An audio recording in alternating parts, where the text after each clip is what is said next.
കൊല്ലത്ത് കഴിഞ്ഞ ദിവസം ഭാര്യയെ തീ കൊളുത്തി കൊലപ്പെടുത്തിയ കേസിലെ പ്രതി പത്മരാജനെ തെളിവെടുപ്പിനായി സംഭവ സ്ഥലത്തേക്ക് എത്തിക്കുന്നതായിരിക്കും. അങ്ങനെ നടപടികൾ മുന്നിലേക്ക് പോവുകയാണ്. കണ്ണൻ നായർ വിവരങ്ങളുമായി ചേരുന്നുണ്ട്. കണ്ണൻ, തെളിവെടുപ്പ് തുടരുകയാണല്ലേ?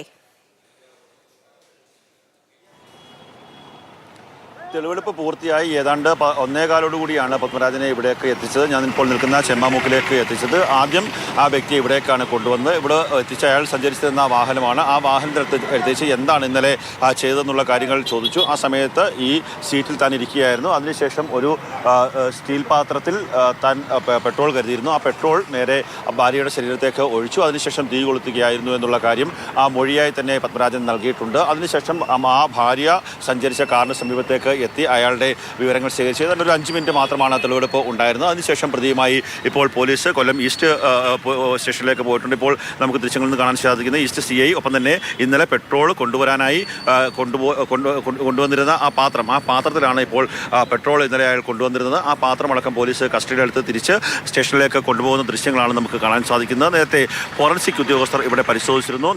അവരുടെ ഈ അനിലയുടെ മൃതദേഹം പാരിപ്പള്ളി മെഡിക്കൽ കോളേജ് ആശുപത്രിയിലാണ്. പാരിപ്പള്ളി മെഡിക്കൽ കോളേജ് ആശുപത്രിയിൽ പോസ്റ്റ്മോർട്ടത്തിനായി എത്തിച്ച സമയത്ത് അവിടെ നിന്നുള്ള മൃതദേഹത്തിൽ നിന്നുള്ള സാമ്പിളുകൾ ശേഖരിച്ചു. അതിനുശേഷമാണ് ഇവിടെയൊക്കെ ഫോറൻസിക് ഉദ്യോഗസ്ഥർ എത്തിയത്. ഈ വാഹനത്തിൽ നിന്ന് ഏത് ഇന്ധനം ഉപയോഗിച്ചാണ് കൊലപാതകം നടത്തിയതെന്ന് പോലീസിനെ സ്ഥിരീകരിക്കേണ്ടതുണ്ട്. അത് കേസിലെ നിർണായകമായിട്ടുള്ള തെളിവാണ്. അതിനുവേണ്ടിയുള്ള തെളിവുകൾ ശേഖരിച്ചു. ഒപ്പം തന്നെ ആ പെട്രോൾ കൊണ്ടുവന്ന ആ പാത്രം ഇപ്പോൾ കൊണ്ടുപോകുന്ന ഒരു ദൃശ്യം നമ്മൾ കണ്ടു. ഇപ്പോൾ നമുക്ക് ദൃശ്യങ്ങളിൽ നിന്ന് കാണാൻ സാധിക്കുന്ന കത്തിയ വാഹനമാണ്. ഇന്നലെ രാത്രി 9 മണിയോടുകൂടിയാണ് സംഭവം ഉണ്ടാകുന്നത്. 9 മണിക്ക് ചെമ്മാൻമുക്കിൽ നിന്ന് ശകലം ഫ്രണ്ടിലേക്ക് വരുന്ന സമയത്ത് ഈ അവർ സഞ്ചരിച്ചിരുന്ന, അതായത് അനില സഞ്ചരിച്ചിരുന്ന കാറിൽ കുറുകെ വാഹനം, ഈ ഒമിനി കാർ കൊണ്ടുവന്ന് നിർത്തുകയും ഭാര്യ ഗ്ലാസ് താഴ്ത്ത സമയത്ത് ഈ സ്റ്റീൽ പാത്രത്തിൽ കരുതിയിരുന്ന പെട്രോൾ ഒഴിച്ച് അവരെ കത്തിക്കുകയുമായിരുന്നു.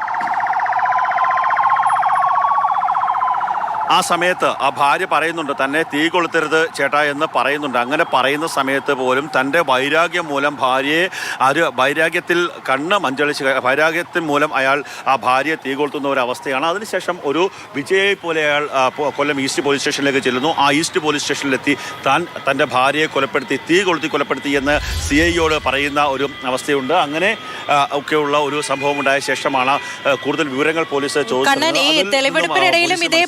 തന്നെയായിരുന്നു കഴിഞ്ഞ ദിവസം തനിക്കൊരു കുറ്റബോധവും ഇല്ലാതെയുള്ള രീതിയിലാണല്ലോ അയാൾ സംസാരിച്ചത്. അതേ ഭാവം തന്നെയായിരുന്നു തെളിവെടുപ്പിന് കൊണ്ടുവന്നപ്പോഴും.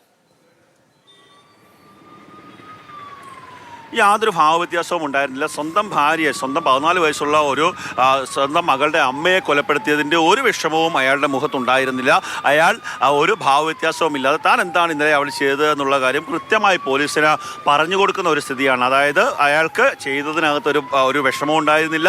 അയാളുടെ ശരീരഭാഷയിൽ ഒരു തരത്തിലുള്ള ഒരു വിഷമമുള്ള താൻ ചെയ്തത് കുറ്റമാണ് അല്ലെങ്കിൽ ഒരു കുറ്റബോധമുള്ള ഒരു വ്യക്തിയായിട്ട് നമുക്ക് തോന്നുന്നുണ്ടായിരുന്നില്ല. അങ്ങനെയൊക്കെയുള്ള ഒരു ശരീരപ്രകൃതമായിരുന്നു. കാര്യങ്ങൾ കൃത്യമായി തന്നെ അയാൾ പറഞ്ഞു കൊടുക്കുന്നു. ഇതിൻ്റെ സംഭവങ്ങളുടെ തുടക്കം കുറച്ച് നാൾ മുമ്പാണ്. കുറേയേറെ നാളുകളായി ഇവർ ഭാര്യയും ഭർത്താവും തമ്മിൽ അസ്വാരസ്യങ്ങൾ ഉണ്ടായിരുന്നു. ഇവരുടെ അതായത് പത്മരാജൻ്റെ 2ാം വിവാഹമാണ് ഇത്.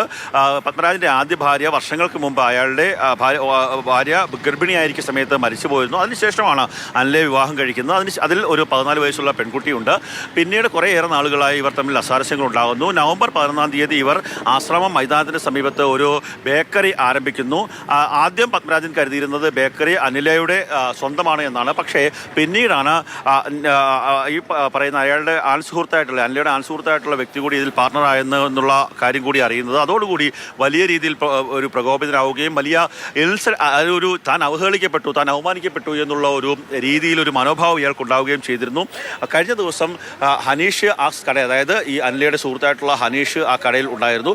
എന്തിനാണ് താൻ ഇവിടെ വന്നതെന്ന് ചോദിച്ചപ്പോൾ ഹനീഷ് ആ പത്മരാജനെ മർദ്ദിക്കുന്നു. എന്നാൽ മർദ്ദനം നോക്കുന്ന ഭാര്യ ഒരു തരത്തിലും പിടിച്ചു മാറ്റാനോ അല്ലെങ്കിൽ ഈ പത്മരാജന് അനുകൂലമായിട്ടൊരു സമീപനം സ്വീകരിക്കാനോ തയ്യാറായില്ല. അതൊക്കെ തന്നെ പ്രൊവോക്കേഷൻ ഉണ്ടാക്കി എന്നുള്ളതാണ്. അതിനുശേഷം ശരി കണ്ണൻ, എന്തായാലും കൊലപാതകം നടന്ന ആ സ്ഥലത്തെത്തിച്ച് പ്രതി പത്മരാജനെ തെളിവെടുപ്പ് നടപടികൾ എന്തായാലും അവിടെ പൂർത്തിയായിട്ടുണ്ട്. തെളിവുകളൊക്കെ ശേഖരിച്ചിരിക്കുന്നു. കണ്ണൻ നായരാണ് വിവരങ്ങൾ നൽകിയത്.